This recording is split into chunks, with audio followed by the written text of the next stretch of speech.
Hi friends, welcome back to my channel. ఈ స్టోరీకి writer SNMR Sridhar గారండి. ఆయన స్టోరీస్ని ఆయన అనుమతి లేకుండా యూట్యూబ్ ఛానల్లో కానీ మరి ఏ ఇతర సోషల్ మీడియా నెట్వర్క్లో కానీ అప్లోడ్ చేయడానికి వీలు లేదు. అలా చేస్తే చాలా ప్రాబ్లమ్స్ ఫేస్ చేయాల్సి వస్తుంది. ప్లీజ్ ఫ్రెండ్స్, దయచేసి అలా చేయకండి. అలా చేస్తే ఛానల్ బ్లాక్ అవడమే కాకుండా లీగల్గా కూడా చాలా ఇష్యూస్ ఫేస్ చేయాలి. అలానే ఫ్రెండ్స్, ఎస్ఎన్ఎంఆర్ శ్రీధర్ గారి స్టోరీస్ని మీరు ఏ ఛానల్లోనైనా వింటుండడం కానీ చదువుతుండడం కానీ చేసినట్లయితే దయచేసి నాకు ఇమీడియట్గా ఇన్ఫామ్ చేయండి. నేను రైటర్ గారికి మెసేజ్ చేస్తాను. ఆయన దానికి తగినట్టుగా యాక్షన్ తీసుకుంటారు. ఇక లేట్ చేయకుండా వీడియోలోకి వెళ్ళిపోదాం ఫ్రెండ్స్. ఎస్ఎన్ఎంఆర్ శ్రీధర్ గారు రాసినటువంటి అర్జునామృతం 101వ భాగం.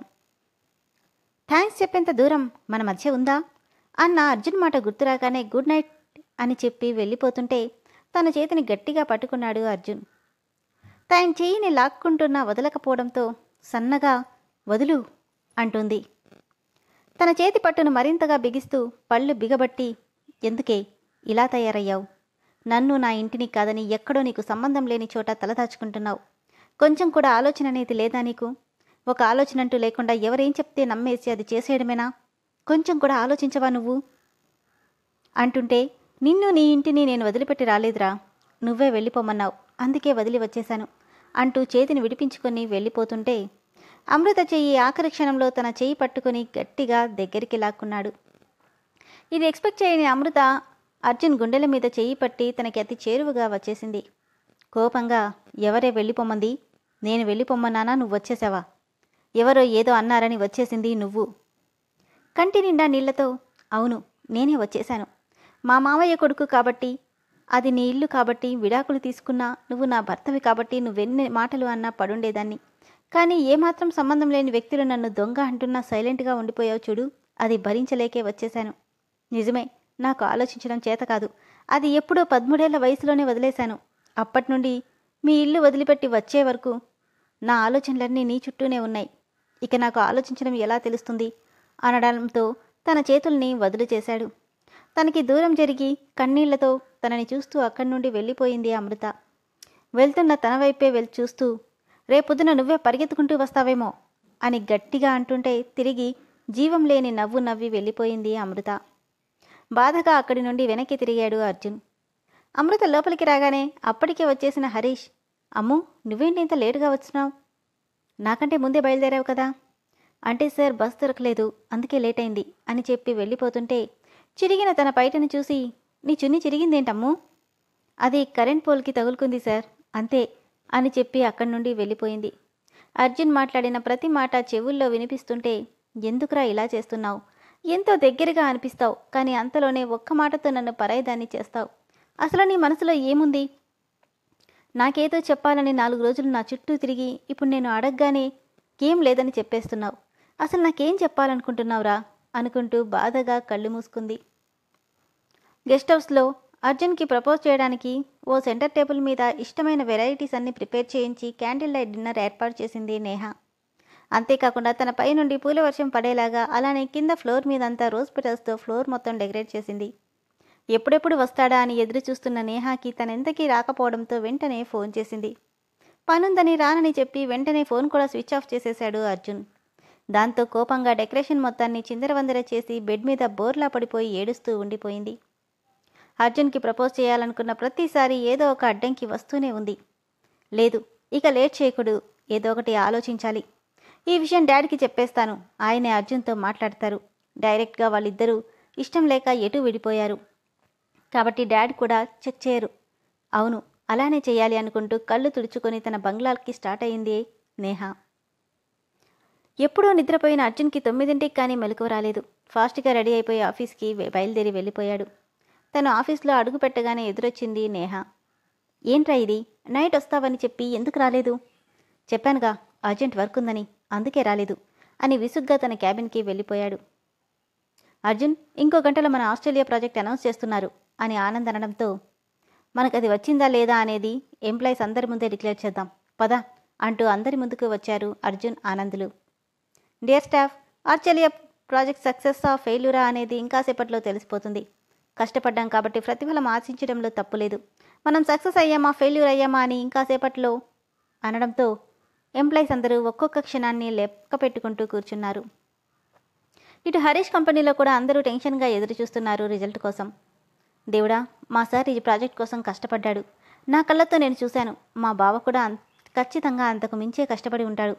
తన వృధా కష్టానికి కూడా తగిన ఫలితాన్ని ఇవ్వు అని ప్రార్థిస్తూ వెయిట్ చేస్తుంది రిజల్ట్ కోసం అమృత. అరగంట తర్వాత మేనేజర్ ప్రకాష్ సిస్టంలో మెయిల్ చూసి నుదుటి మీద చెమటలు పడుతుంటే కర్చీఫ్తో తుడుచుకుంటున్నాడు. ఏమైంది ప్రకాష్, మనకే వచ్చింది కదా అని నవ్వుతూ అడుగుతున్నాడు హరీష్. సార్, అది ఆ project. I'm extremely sorry sir, ఆ ప్రాజెక్ట్ మనకి రాలేదు. గట్టిగా, వాట్? ఎస్ సార్, ఆ ప్రాజెక్ట్ మనకి రాలేదు. కోపంగా, మనకి రాలేదంటే ఇంకెవరికి వచ్చింది? ఎవరో కాదు సార్, ఫ్రెండ్ సొల్యూషన్కి వచ్చింది అనగానే కోపంగా అక్కడున్న పీసీని నేల మీదకి విసిరి కొట్టాడు హరీష్. గట్టిగా, హౌ ఈజ్ ఇట్ పాసిబుల్ అనగానే ప్రకాష్ భయపడుతూ, ఏమో సార్, మేబీ మనదానికంటే వాళ్ళది బెటర్గా అనిపించిందేమో, అందుకే వాళ్ళకే వెళ్ళినట్టుంది. బట్ మనం కూడా కష్టపడ్డాం కానీ. షడప్ యూ ఇడియట్, నా దగ్గర పనిచేస్తూ వాణ్ణి పొగుడుతావా, పో ఇక్కడి నుండి అనడంతో అందరూ అక్కడి నుండి వెళ్ళిపోయారు. హరీష్ మనసులో, ఇదెలా సాధ్యం? ప్రాజెక్ట్ అక్కడ లేనికుండా చేశాను కదా, మరి ప్రాజెక్ట్ వర్క్ ఎలా వెళ్ళింది అనుకుంటూనే జేమ్స్కి కాల్ చేశాడు. నాకు తెలుసు, మా బావకి ఖచ్చితంగా వస్తుంది, వాడెందులో అయినా టాప్గానే ఉంటాడు అని సంతోషపడుతుంది అమృత. అంతలోనే, కానీ పాపం మా సార్ కూడా కష్టపడ్డారు, ఏం చేస్తాం, దేవుడు వాళ్ళ పక్షమే ఉన్నట్టున్నాడు. పాపం హరీష్ గారు చాలా ఫ్రస్ట్రేషన్లో ఉన్నారు. ఇప్పుడు వెళ్ళి పలకరించినా గట్టిగా అరిచేస్తారు. తర్వాత కాసేపాగి వెళ్తాను అనుకొని ఒకసారి వాడికి ఫోన్ చేసి విషెస్ చెప్తే అనుకుంది. కాస్త వద్దులే, మళ్ళీ తిడతాడేమో అనుకుంది. మళ్ళీ అంతలోనే, అయినా ఇందులో తప్పేముంది, వాడికి ప్రాజెక్ట్ వచ్చింది, ఫోన్ చేస్తున్నా అంతే అనుకుని ఫోన్ చేయడానికి డిసైడ్ అయింది అమృత. మరోవైపు ఆనంద్ మనకే వచ్చిందని డిక్లేర్ చేయడంతో ఆఫీస్లో అంతా కోలాహలం మొదలైంది. ప్రతి ఒక్కరూ అర్జున్ని కంగ్రాట్స్ చెప్తున్నారు. Thank you so much friends, ఇదంతా నా ఒక్కడి వల్ల కాదు, మీరంతా నాకు సపోర్ట్గా ఉండడం వల్ల ఇంత పెద్ద ప్రాజెక్ట్ మన కంపెనీకి వచ్చింది. సో దీనికోసం పార్టీ అని ఇచ్చి ఒక్కరోజు తీసేయడం నాకు ఇష్టం లేదు. అందుకే మీ అందరికీ 2 months శాలరీని బోనస్గా ఇస్తున్నాను అనగానే అందరూ గట్టిగా కేకలు పెట్టారు. ఆనంద్ కూడా కంగ్రాట్స్ రా అండ్ గుడ్ డెసిషన్ అంటే, నేహ, మొత్తానికి మన కష్టం ఫలించింది Arjun. Yes Neha, you are right. అందరూ స్నాక్స్ తింటూ ఎంజాయ్ చేస్తుంటే అర్జున్ క్యాబిన్కి వచ్చి హరీష్కి ఫోన్ చేశాడు. జేమ్స్కి కాల్ చేయాలనుకున్న హరీష్కి అర్జున్ నుండి కాల్ రావడంతో లిఫ్ట్ చేసి హలో అనగానే, ఏంట్రా నీ ప్లాన్ బెడిసి కొట్టిందని తెగ బాధపడుతున్నట్టున్నావు.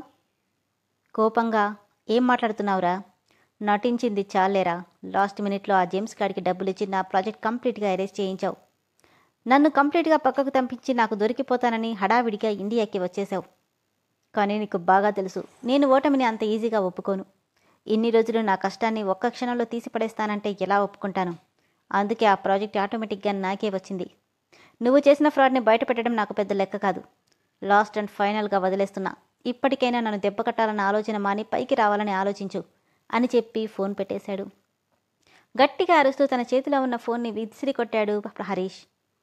అర్జున్ ఫోన్ పెట్టేయగానే అమృత నుండి ఫోన్ రావడంతో తన నెంబర్ చూసి నవ్వుకొని లిఫ్ట్ చేసి హలో అన్నాడు. ఏం చెప్పాలో అర్థం కాక సైలెంట్గా ఉండిపోయింది. హలో, ఎవరు? ఒసే మొద్దు, ఫోన్ చేసి మాట్లాడకపోతే ఎలానే అని తిట్టుకుంటుంటే, రే నన్ను అలా అనద్దని ఎన్నిసార్లు చెప్పానురా?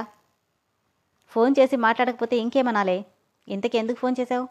ఏం లేదు, ఊరికే చేశా. ఊరికేనా? సరే అయితే బాయ్ అని పెట్టేస్తుంటే, రే ఆగరా. ఏంటే, నాకేమైనా చెప్పాలా? అంటే అది ప్రాజెక్ట్ నీకే వచ్చింది కదా, కంగ్రాట్స్ చెప్దామని. ఫోన్లో కంగ్రాట్స్ చెప్పడం కూడా పెద్ద గొప్పేనా? చెప్పడానికి ఎలా అయితే ఏంటి? ఆ ప్రాజెక్ట్ కోసం నేను ఎంత కష్టపడ్డానో నీకు తెలుసా? కంగ్రాట్స్ ఎవరైనా ఎలా చెప్తారా? ఆలోచిస్తూ ఇంకెలా చెప్పాలి అనుకుంటుంటే, ఏదైనా స్వీట్గా స్వీట్ ఇచ్చి చెప్పాలి తెలుసా? స్వీటా? కానీ నేను ఇక్కడున్నాను కదా. నీకోసం నా చేత్తో నేను లడ్డూలు చేసి పంపిస్తాలే, సరేనా? ఫ్రస్ట్రేషన్తో ఫోన్తో తల కొట్టుకుంటూ, ఇది మారదు, ఇది మారనంత వరకు నాతో తన్నులు తింటూనే ఉంటుంది అనుకుని, ఏంట్రా మాట్లాడు, పంపించు, తిని పెడతా, చాలా బాగా తిని పెడతా, సరేనా? నవ్వుతూ సరేరా అయితే బాయ్ అని చెప్పి ఫోన్ పెట్టేసింది అమృత. ఏంట్రా అలా అన్నావు? ఏం లేదు మామ్ అంటూ బాధగా సోఫాలో వెనక్కి వాలాడు హరీష్. నాకు తెలుసులేరా, అమృత చెప్పింది. వ్యాపారంలో ఇలాంటివి జరుగుతుంటాయి, అన్నీ పట్టించుకోకూడదు. నా బాధ పోయినందుకు కాదు మమ్మీ, వాడికి రాకూడదని ఎంత ఖర్చు పెట్టినా ఆ అర్జున్ గాడికే వచ్చింది. పర్లేదులే నాన్న, బాధపడితే ఏమొస్తుంది చెప్పు అని తల నిమురుతుంటే, చూడు నాన్న, ఆ విషయం వదిలే. అమృత వచ్చి 10 రోజులు దాటిపోతుంది. ఈసారైనా ఆ అమ్మాయికి ప్రపోజ్ చేసి ఏదో ఒక విషయం తేల్చుకుంటే పెళ్లి ముహూర్తాలు పెట్టిస్తాను. మనసులో అవును, పోయిన దాని గురించి ఆలోచించి బాధం లేదు. నేను అదే అనుకుంటానమ్మా. రేపెలాగైనా లవ్ మ్యాటర్ చెప్పేస్తాను. కాకపోతే మరీ సింపుల్గా ఐ లవ్ యూ అని చెప్తే బాగోదు. అందుకని గ్రాండ్గా వెల్కమ్ చెప్తావా? అది కాదుమా, ఒకసారి అలా చేసే అడ్డంగా బుక్ అయ్యాను. ఇక పొరపాటును కూడా అలా చేయను. మరి ఇంకేం చేస్తావు? చిన్న ట్రీట్ ఇచ్చి అందంగా ప్రపోజ్ చేద్దామనుకుంటున్నా. ఏమంటావు? మంచి ఆలోచన. పైగా అమృత ఏదైనా చాలా సింపుల్గా ఉండడానికి ఇష్టపడుతుంది. థ్యాంక్స్ మా. నేను థర్స్లో టేబుల్ బుక్ చేయమని చెప్తాను. అర్జున్ స్వీట్ అడిగాడని ఆఫీస్ నుండి రావడంతోనే కనీసం కాఫీ కూడా తాగకుండా లడ్డూ ప్రిపరేషన్లో పడిపోయింది అమృత. వాడికి చిన్న చిన్న లడ్డూలంటే చాలా ఇష్టం. అలానే చెయ్యాలి అనుకుంటూ బూందీ ప్రిపేర్ చేసుకుంటుంటే, అమృత అంటూ వచ్చింది సులోచన. ప్రాజెక్ట్ వచ్చిన ఆనందం అర్జున్లో ఇంచు కూడా లేదు. ఈజీ చైర్లో కూర్చొని ఏదో ఆలోచిస్తున్న అర్జున్కి వెనుక నుండి మెడ చుట్టూ చేతులేసి కంగ్రాట్స్ అన్నయ్యా అంది అంజు. సన్నగా నవ్వి ఊరుకున్నాడు. ఏంటన్నయ్యా, అంత పెద్ద ప్రాజెక్ట్ వస్తే హ్యాపీనెస్సే లేదు? పొద్దున్నుండి నేనే అదే అనుకుంటున్నాను అంజు. ఏమైందిరా, ఎందుకలా ఉన్నావు అంటూనే పక్కనే కూర్చున్నాడు ఆనంద్ కూడా. నేను బానే ఉన్నాను, ఎక్కువ ఆలోచించకండి అంటుండగానే ఎవరో బెల్ కొట్టడంతో ఆనంద్ వెళ్ళబోతుంటే, నువ్వు కూర్చోనందు, నే వెళ్ళి చూస్తానులే అంటూ అప్పటికే బరువుగా అనిపిస్తున్న కడుపుని పట్టుకొని నెమ్మదిగా వెళ్ళి డోర్ ఓపెన్ చేసింది అంజలి. ఎదురుగా కనిపించిన వాళ్ళని చూసి షాక్తో అలాగే చూస్తుంటే అర్జున్, అంజు ఎవరొచ్చారు అని గట్టిగా పిలిచాడు. ఎదురుగా నిలబడి ఉన్న రఘురామయ్య జానకిలను చూసి నవ్వుతూ అమ్మా, నాన్న అంటూ 2 అడుగులు ముందుకు వేసి వాళ్ళిద్దరినీ గట్టిగా హక్ చేసుకుంది అంజలి. ఎలా ఉన్నావు అంజలి? ఆరోగ్యం బాగుందా అని ప్రేమగా అడిగాడు రఘురామయ్య. బాగున్నా నాన్న, మీరెలా ఉన్నారు? నాన్నమ్మ ఎలా ఉంది? అమ్మా, నిన్న కూడా ఫోన్ చేశాను, వస్తున్నట్టు ఒక మాట కూడా చెప్పలేదేంటి? మీ నాన్నని అడుగు. ఆయనే పిల్లలకి సడన్గా వెళ్ళి షాక్ ఇద్దామంటూ నన్ను చెప్పకుండా ఆపేశారు. ఎలా ఉన్నావు బంగారం? వాంతులవి తగ్గాయా అంటూ కడుపు మీద చేయి వేసి అడుగుతుంటే, బాగున్నాను, కానీ వాంతులే ఇంకా తగ్గట్లేదు, ముందు లోపలికి రండి అంటుండగానే ఎవరో వచ్చారని అక్కడికి వచ్చిన అర్జున్ ఆనందులకి ఎదురుగా ఉన్న రఘురామయ్య జానకిలను చూసి షాక్ అయ్యారు. అత్తయ్య, మావయ్య ఎలా ఉన్నారంటూ ఆనంద్ పలకరించాడు. బాగున్నాను ఆనంద్, చిన్న పని మీద ఇక్కడికి రావాల్సి వచ్చింది అని అర్జున్ వైపు చూస్తూ మీరెలా ఉన్నారు? బాగున్నాం మావయ్య. అవును, అమ్ములేదే, కనిపించట్లేదు అనగానే అంజు ఆనందులు షాక్తో నోరు తెరిచేశారు. వీళ్ళకి అమృత విడిగా ఉంటున్న విషయం తెలీదు. అక్కడే ఉంటుంది, అర్జున్తో మాట్లాడకుండా వేరే ఆఫీస్కి వెళ్తుందనే అనుకుంటున్నారు. అమ్మో, ఇదొకటి ఉంది కదా, దీని సంగతే మర్చిపోయానేంటి అనుకున్నాడు ఆనంద్. మిమ్మల్ని అడిగేది, నా కోడలేది అంటే నాన్న, అది అమ్ములు. నెమ్మదిగా, ఒరే అర్జున్, ఆయనకి అమృత విడిగా ఉంటుందని తెలీదురా, ఇప్పుడేం చేద్దాం? ఇన్ని రోజులు ఈ విషయం చెప్పనందుకు నా పీక పట్టుకుంటారేమో అంటున్నాడు ఆనంద్. ఒక్క మాట కూడా మాట్లాడకుండా ఆనంద్ వైపు శాడిస్టిక్గా నవ్వుతూ చూశాడు అర్జున్.